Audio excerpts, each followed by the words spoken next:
Mhm.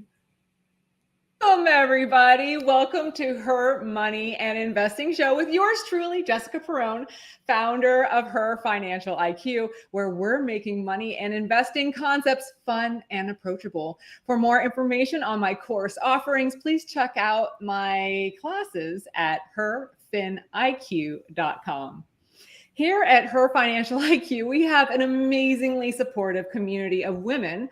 So as you come into the broadcast, whether it is live or a recording, feel free to introduce yourself, let us know where you're tuning in from, and ask questions during the broadcast. I really do my best to try to weave the questions in when we're talking about the various topics. So feel free to ask the questions in the chat.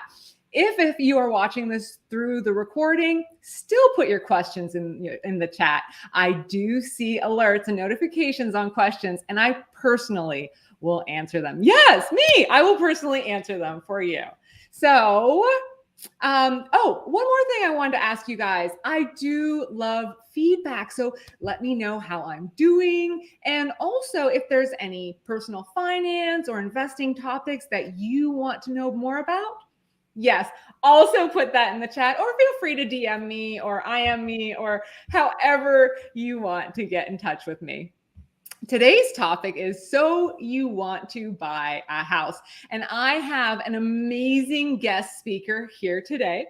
But before I introduce her, I wanted to quickly revisit a concept that is super pertinent with, both today's topic, which is real estate, and the recent Silicon Valley bank news, which has been sending ripples and continues to send ripples through the financial sector. And this topic, for those who have been in my investing courses, can anyone guess what it is? Can anyone guess? Well, for those who have taken my classes, the concept is ding, ding, ding, diversification. Now, I wanted to start off with the official definition of diversification from Investopedia. Diversification is a strategy that mixes a wide variety of investments within a portfolio in attempt to reduce portfolio risk. Diversification is most often done by investing in different asset classes. Okay, so some of you may be like, okay, I'm starting to understand this diversification thing. But what's an asset class? Well, I happen to have that definition for you too. So an asset class is a way to categorize different types of investments with similarities. Types of asset classes include stocks, bonds, cash equivalent or money market vehicles, real estate, commodities, and cryptocurrency.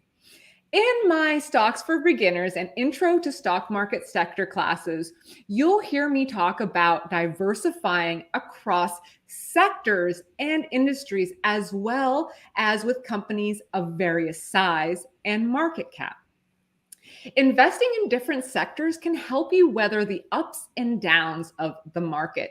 If one sector is doing poorly, like financials this past week, there's a good chance that another sector will be doing maybe a little bit better or maybe not as poorly.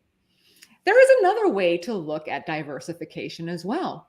You can invest in different asset classes by making sure you include a mix of stocks, bonds, cash, short-term cash equivalents, and you guessed it, real estate. For example, over the last year, cash in my high yield savings account and my real estate have yielded more than my robo-advisor, my financial advisor, and my tech stock investments. By diversifying across asset classes, I was able to spread out and reduce my risk. Buying a home is not just the house that you live in. It's also an investment. And as we know now, it is a asset class. And it can be a lucrative investment. And I have a wonderfully, amazingly knowledgeable woman who I have worked on with many projects. She is absolutely amazing. And look at that smile on that girl. I love it. She and I have so many stories together. And let me just tell you, just before I tell you her bio, we have worked on the Pittsburgh Money Talks together, and we are doing so much empowering women in Pittsburgh. And so welcome to the show, Tamika. Now, hi, Jessica. Yay, hi, Tamika. So to tell you a little bit about this rock star that I have on my show today, she is a realtor, an accredited financial counselor, a HUD certified housing counselor. She is based out of my hometown of Pittsburgh, Pennsylvania. She specializes in home buyers education making and she makes the process seamless from start to finish. And like I was saying, she was a brilliant contributor to the Money Talks program that was created in collaboration with Neighborhood Allies. And Tamika, I'm so excited that we're going to be doing Money Talks again in 2023. Yay! So we're going to talk about real estate, which you know so much about. And I wanted to start off by asking, you know, when people come to you and say, you know, what the show title is, I want to buy a house, what are the top questions you ask them? So if I have my realtor hat on, what I'll ask them first is, have you been pre-approved? Oh, okay. Have you been pre-qualified? Have you spoken to a lender? Because as a realtor, when you start working with the client, you're going to take them out and show them houses. And they might look at houses that they can't afford or they can't get a mortgage for. So in order to save everyone time, you will ask them, have you spoken to a lender? How much can you afford?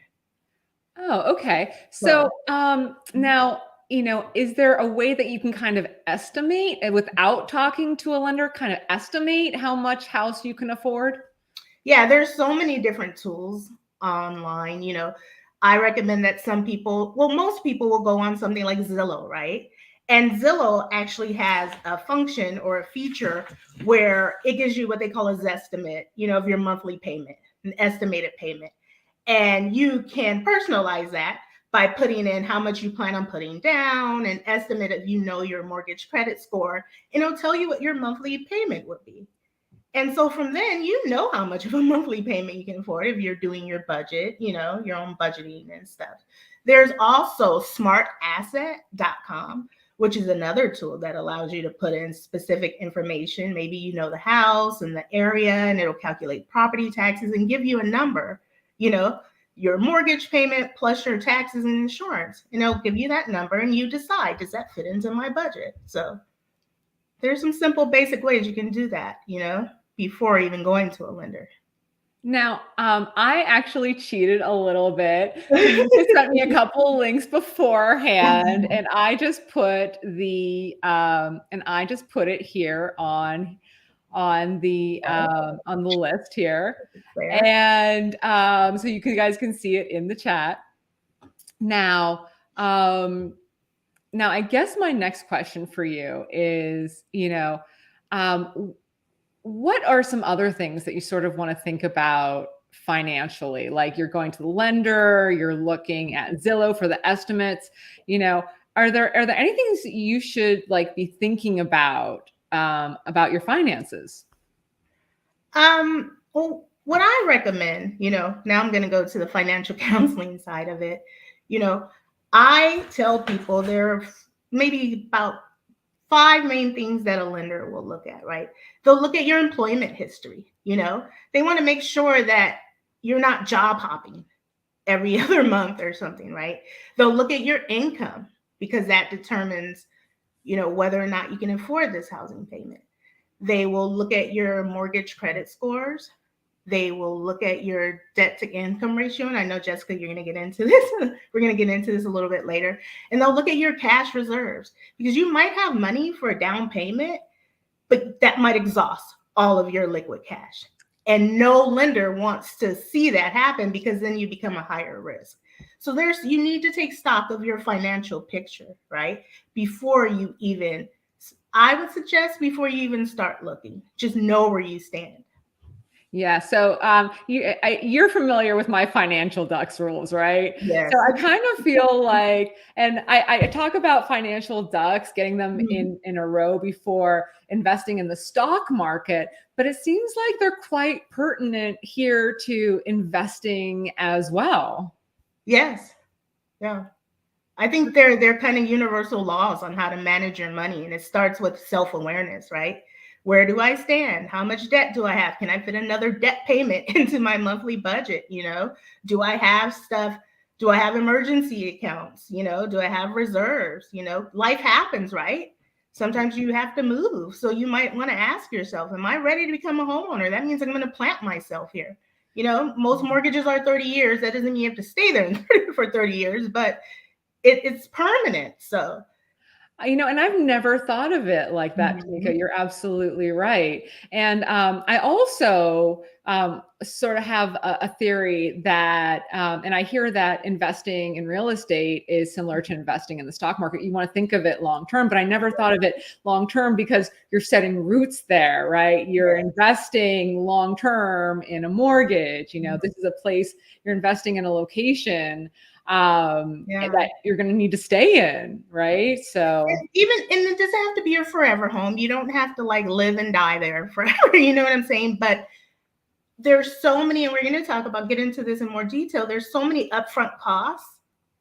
And in order to recoup that, you need to build equity in the house. So you want to stay 5-10 years so that you can build equity. So there's a lot to think about.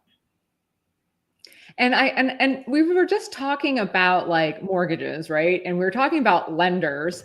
So it seems like, is there any other important people that are sort of part of the process of buying a house? So once you find your realtor, the agent that you'll be working with, right, and you have your lender, as you go, you will have what's called maybe your home buying team, right? The primary person will be the agent. You have your lender. Within the lender, there'll be an underwriter. That's the person, who is collecting all your data. Because even though initially you will give the lender some basics about your credit and your debt and stuff, they will have to pull your credit scores and a full credit report. And the underwriter is the one that ultimately decides, can we take this risk and lend them the money or not? There's the home inspector. Once you find a house and you signed a contract, they tell you if there's anything wrong with the house. Sometimes that's shared with the lender because the lender doesn't want to lend you money and the house is completely falling apart. Right. There might be a pest inspector, because that's part of getting a mortgage. Yeah, if there's termites, right? Destroying animals. There's the appraiser. There has to the lender requires an appraisal of the property. There's the closing agent, the one that transfers the deed, the title, that holds the escrow money. There's your homeowner's insurance agent, and there's the person again that does the assessment. So there are a lot of things going on there, but you have a realtor who will facilitate, all of these moving parts. So now I had a realtor that really fought for me on the house I bought. Like, it was a little bit of a fiasco, and she had to like really show her like mama bear side. Do people know what I'm talking about when they say mama bear? Like, they look cute and cuddly, but don't piss them off because they'll like. She really fought for me, and it's conversely, the sellers I felt didn't have a really strong, agent protecting them. So how important is, like, you think, oh, I'm just gonna reach out to any like realtor I see on Zillow. How important is it to pick the right realtor? Well, Jessica, you don't know what you don't know, right? And there's so many legal contracts involved. There's due diligence work. Like I mentioned, the different types of inspections, you might not know that your fence is actually on your neighbor's property and you find that out later. So you don't know what you don't know. And having a realtor they educate you on these things, right? They explain all what's going on with the legally binding contracts, things that you need to do pre-purchase, and then what happens post, purchase. So it's really important to have that person, and even like for the work that I do, I specialize in first-time home buyers. So even leading up to the purchase, getting, like you said, your financial ducks in order, someone to explain to you how credit scores work, right? Most people don't know that when you pull a FICO score report, you have multiple FICO scores, and it depends on the type of credit that you're applying for. There are FICO auto scores. You have a credit score for auto loans, for credit cards, for mortgages. So knowing before you even go and apply what the lender will be looking at, knowing where you stand, because a lot of times 20, 30 points can make the difference between, a quarter or half or a whole mortgage, like, interest. Yeah. Interest rate. And so you're talking about FICO score, but like, for example, I just look at my credit score in my Chase app. Can I just like take a screenshot of that and like send it to the lender? I mean, how does that work? So when you first apply, what the lender will go by, they'll do what's called a soft pull. And it'll just, most likely, it'll just be your credit report. And that shows like all of your loans that you have, your student loans, your auto loans, your credit cards, and it'll show balances. It'll show if you have things in collections, if you have judgments. They may have taken judgments off. I don't quote me on that one. Okay. But it'll show collections, bankruptcy, right? So they can eyeball it and get a sense, right?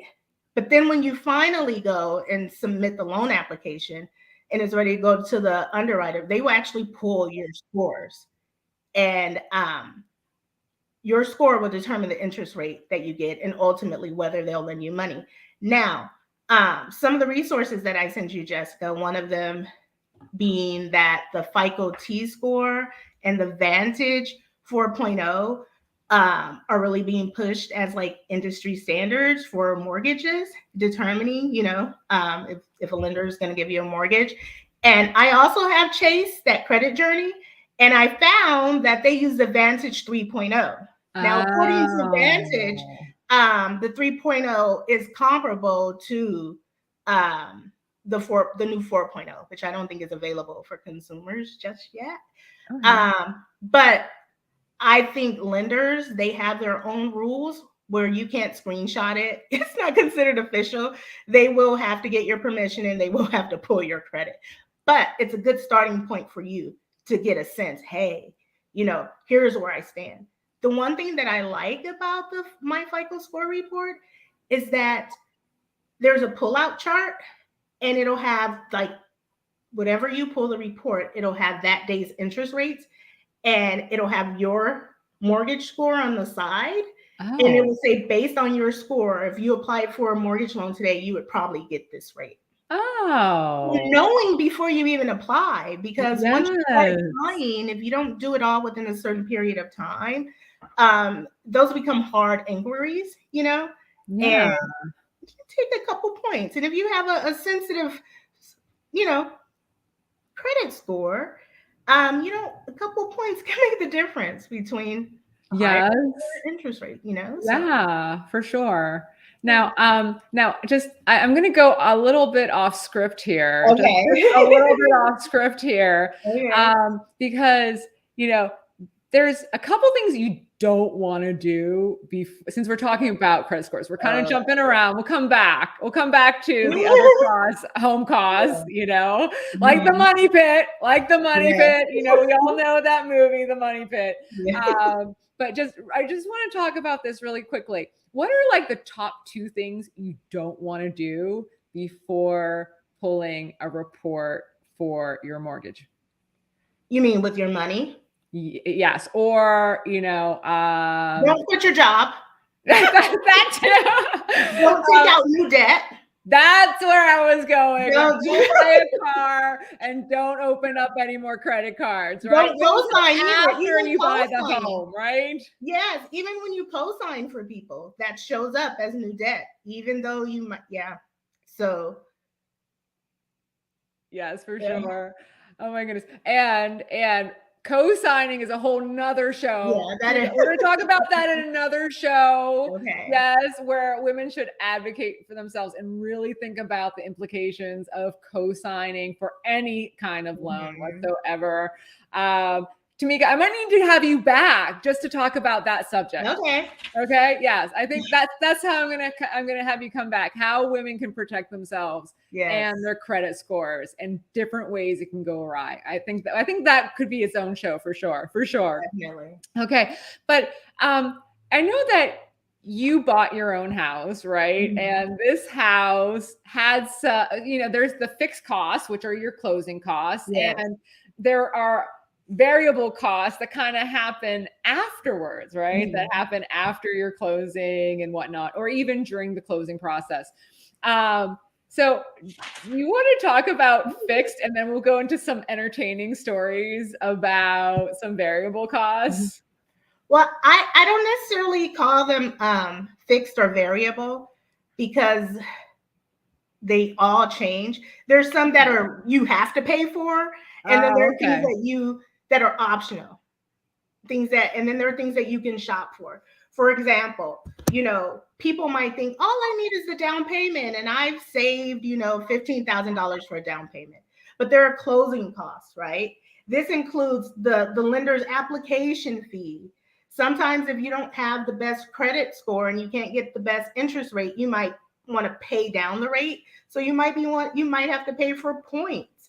Um, there are fees that for the settlement company, they do a title search to make sure that the title is clear and free, that the seller actually has the right to sell it.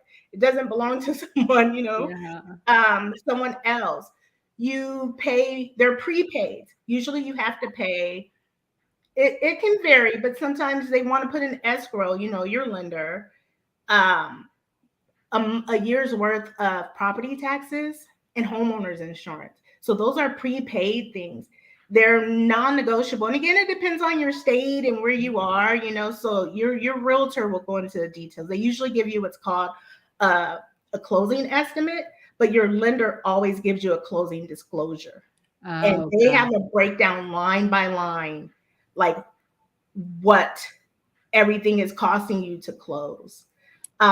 There is a wonderful government website, consumer.gov, that actually has samples and definitions to explain, and it has actually a wonderful diagram of line by line, what all these costs are.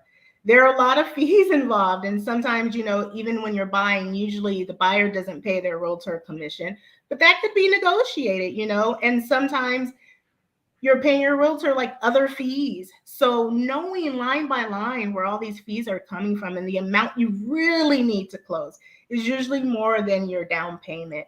So before you even buy the house, having an estimate, and websites like smartasset.com, they'll help you figure all these line items out. And as you've been talking to me, I've actually been putting some of these websites in the chat as well, so that people can reference them, which Yes. I love that we're interactive like this and able to, whether you're watching this live or whether you're watching this recorded, Yeah. you can see the links as well, for sure. Yeah, and so there are the clothing costs, and there are the pre-purchase costs, like paying for different inspections. There's like radon, pest inspections, home inspections. If you want to have a survey to see where your property line is, but your realtor will go over all of these things. Some can be waived, some are, you can elect to pay for them, but it's still due diligence. You always want to make sure that everything is, where it should be and above water before this is a huge investment, and the due diligence is so important. Yeah, it is really important. Now, also, like if I am, looking to buy, a house out of state, and I'm like, oh, I've been through this process already. I know everything that's involved. What am I missing? Each state has its different laws, real estate laws. They have the real estate commission for their state.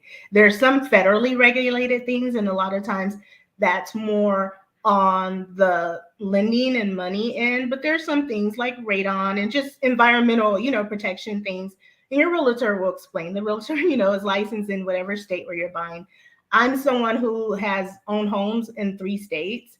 Oh, Twice girl. just as a buyer, and this last time as a realtor buyer, and all 3 experiences have been completely different. Oh, So wow. That's really interesting. yeah, so just knowing the laws and rules of your state, and again, your realtor will be the best person to help you understand that. And sometimes the realtor can be the same person if they have their license in multiple states, right? Yeah, I'm not exactly sure how that works, which states have reciprocity. I mean, you'd have to, like, for me, being licensed in Pennsylvania, if I wanted to be a realtor in Ohio, I have to read their requirements. Sometimes it's just taking the state portion of the Yeah. realtor's exam and having had so many years of experience in another state, but every state, has their own reciprocity rules. So Yeah, my mom is actually licensed to sell real estate in both Pittsburgh and in Miami. okay. Not bad places to practice, right? Yeah.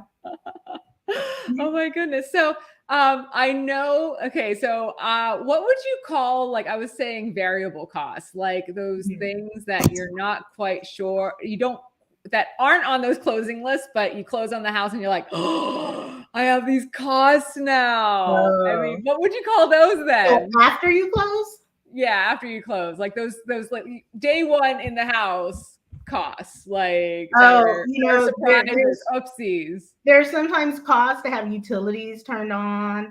There's moving expenses, costs to have transferred, services transferred, even now the postal, the United States Postal Service, they charge you to have stuff forwarded. I think it's $1, but so there's a whole checklist of things that you need to do. And sometimes, when we get a new house, we want new things, right?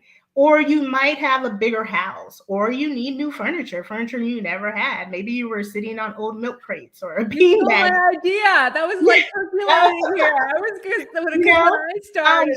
So also, like, that's not, those are things that you can buy piece by piece, but you set your budget. Just being aware that it's you might have furniture that doesn't fit in the new house. I had where I rented before I moved, there wasn't a lot of built-in storage space, like closets and built-in shelves. So I had bought like plastic organizing bins and, just standalone shelves and stuff. And I got to my new house, I didn't need that anymore, and vice versa. You might find that, oh, there's not enough closet space, so I have to buy more drawers and, dressers and things like that.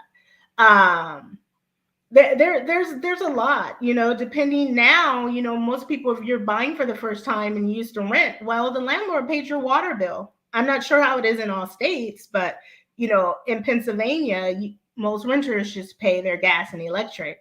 Now you have an added bill. And so when I do my first time homeowners, like counseling, we write out a budget. Like there's 2 columns: current budget and budget with the house.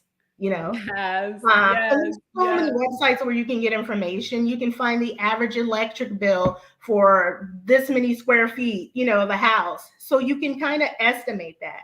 And it helps you see, am I going to be able to afford this? It's more than just your monthly payment. It's like all the utilities and the services, trash pickup, those type of things.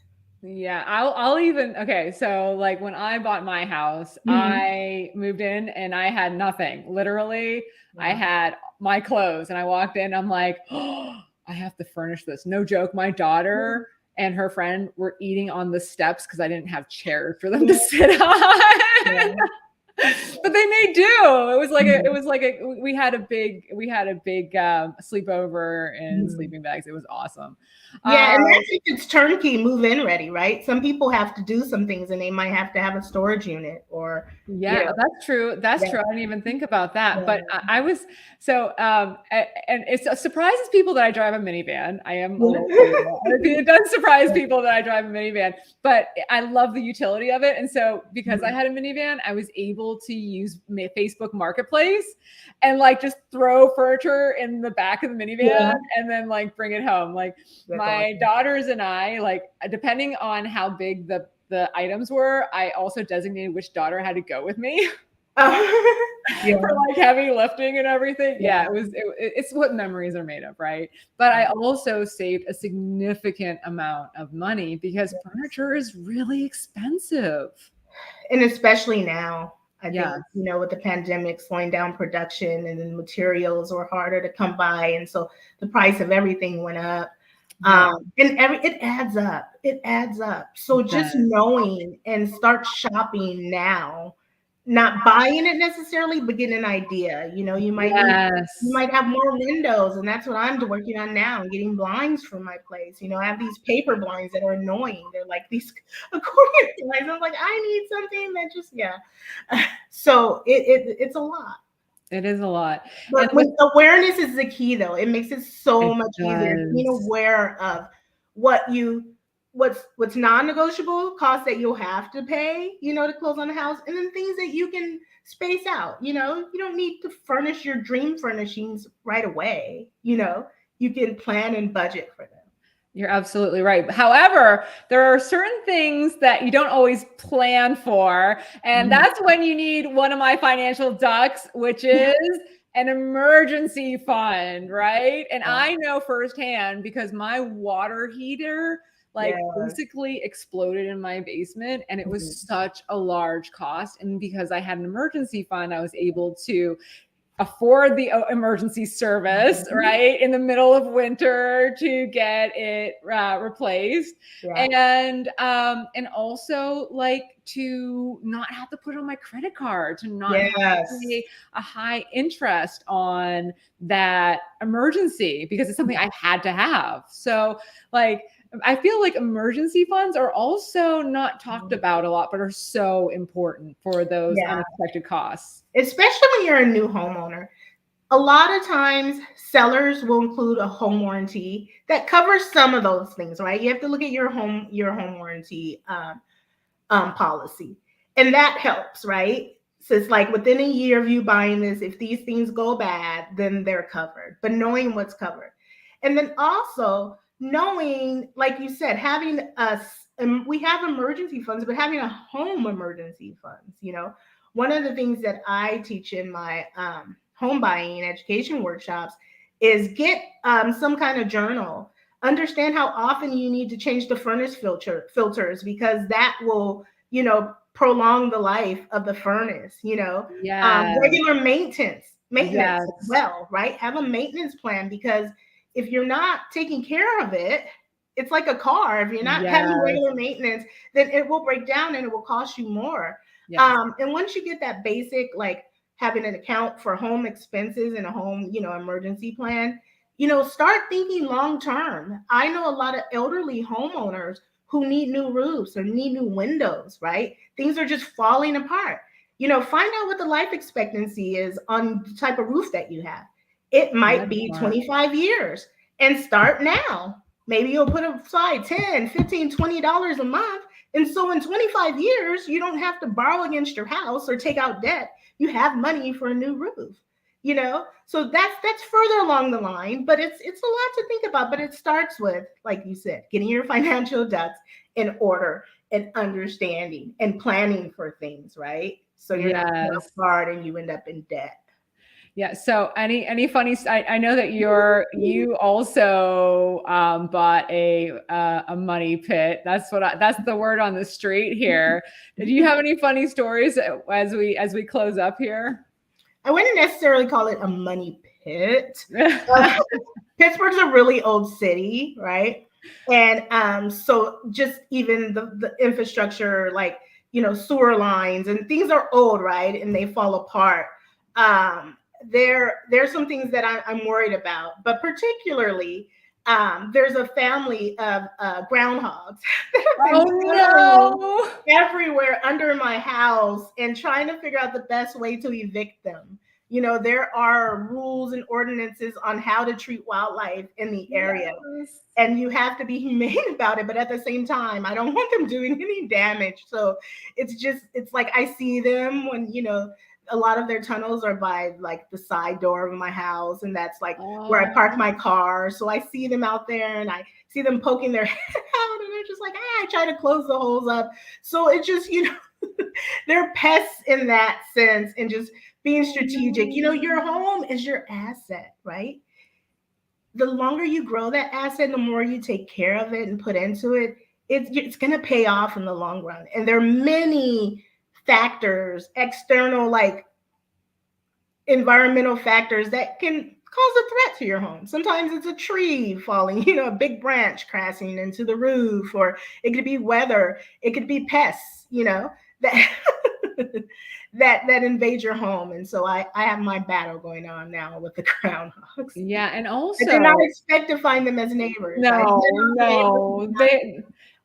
yes, and not only that, but groundhogs, if they're close to your foundation, they can cause big issues too. But like all pests in general, I mean, we were talking about maintenance plans. I even have a pest maintenance plan to prevent, mice and ants and whatnot. So you can save a lot. Time-wise with those maintenance plans. I have a maintenance plan for my air conditioners. I have a maintenance plan for my lawn. I have a maintenance plan. I mean, but these are all costs that you want to think about that go into owning a home. One thing that we want to talk about just really quickly is, what is the rule on, how much of your income should actually go towards your house? Like once post-purchase? Budgeting, for budgeting. Like, I don't have a hard and fast rule that I like tell my clients, you must put this much aside. What we usually do is, again, taking stock. Like, did you buy a newly finished home? Because then you don't need to put as much into it. They prioritize their monthly expenses, and then they decide what's left over. And they might allocate it towards their home. But first and foremost, it's the non-negotiables, right? That need to be, it's the living expenses, like your utilities and your transportation and your food, and retirement, right? Most people put those definitely as priorities. And then, but also being responsible, knowing that, I give it 2 years and I think I might need new screen doors, so it is tailored to each individual situation. You have some, Jessica, that you feel like you have a number? Yeah, actually, I was just doing some research, and I found the 28-36 rule. So that's a rule that I found. And the 28-36 rule states that your total housing costs should not exceed 28% of your gross monthly income, and your total debt payments should not exceed 36%. And not only that, but 36% of the gross monthly income should be on the upper limit on all debt costs when added together, including housing, even if rent technically isn't debt. So I thought that was interesting. I misunderstood your question. Sorry. Oh, actually, you're good. I did. Actually, what you're talking about is pretty much an industry standard for lenders. There's the front end ratio and the back end ratio. When lenders look at your debt to income, right, they have that 28-36 rule that you're talking about, right? They'll look at the front end, and by 28, they want to look at your gross monthly income, right, and how much you're paying towards housing. At that point, it might be how much you're paying towards rent. If you have a mortgage, it'll be your principal with the interest and the insurance and the taxes. And they don't want it to go over 28% of your gross monthly income, because usually if it does, it shows that you're debt burdened and you're risk for default.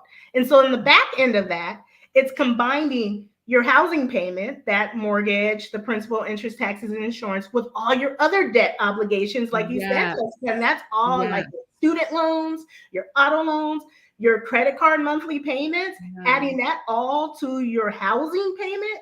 And that's where that 36%, if it exceeds 36% of your gross monthly income, then that kind of scares lenders away, because it shows that, you're a higher risk. You're at risk of being debt burdened and potentially defaulting on the loan. So yeah, keeping those payments down. I mean, the mortgage is fixed. But all the other debt, like the auto loans and student loans, and especially credit cards, right? That can be lowered and they go away once you pay them. So. Well, Tamika, you've been amazing today. Thank you so much for joining. I'm going to give you a round of applause. We should all give Tamika a round of applause. She's amazing. I'm going to have her back on the show for sure. But if people want to reach out to you, how can they get in touch with you? So I did give you my, the best way to get in touch with me is to email me. And I think Jessica gave you 2 email addresses where I can be reached. Okay, let me see if I can find them. Oh no. Go ahead and spell it out. Spell it out for everyone. It's Tamika, Tamika Barrett, Barrett at pittsburghmoves.com. That's for my real estate with Coldwell Banker. And then my other one is Tamika, Tamika at tamikabarrett.com. Okay, that's the one I'm putting in the chat right here. Okay. That's the one I was able to like grab really quickly for everybody here. And of course, if you want to see Tamika and I in Money Talks in Pittsburgh, that is launching in April. You can come and get even more financial education. And let me tell you, we have a great time. It's a grand old time. So thank you so much, Tamika, for being here. I'll see ya. Thanks, Jessica. Thanks for joining. Great talking to you. Oh, I love Tamika. Isn't she awesome? She did such a great job. I mean, I have been floored of her knowledge when it comes to real estate and credit. It really is amazing. So I do have a quote here for you guys, and I kind of misplaced it when I was looking for Ms. Tamika's information. Give me 1 second while I bring it up here for me. So as you guys know, I love to finish my broadcast with a quote of the day. And today's quote of the day is: real estate investing, even on a very small scale, remains a tried and true means of building an individual's cash flow and wealth.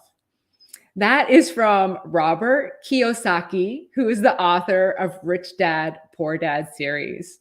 And I wanted to take this quote a little further and say, any investing on a small scale, whether it is contributions to your 401k, putting savings towards a CD, opening a robo-advisor account, or real estate, can help you grow your wealth.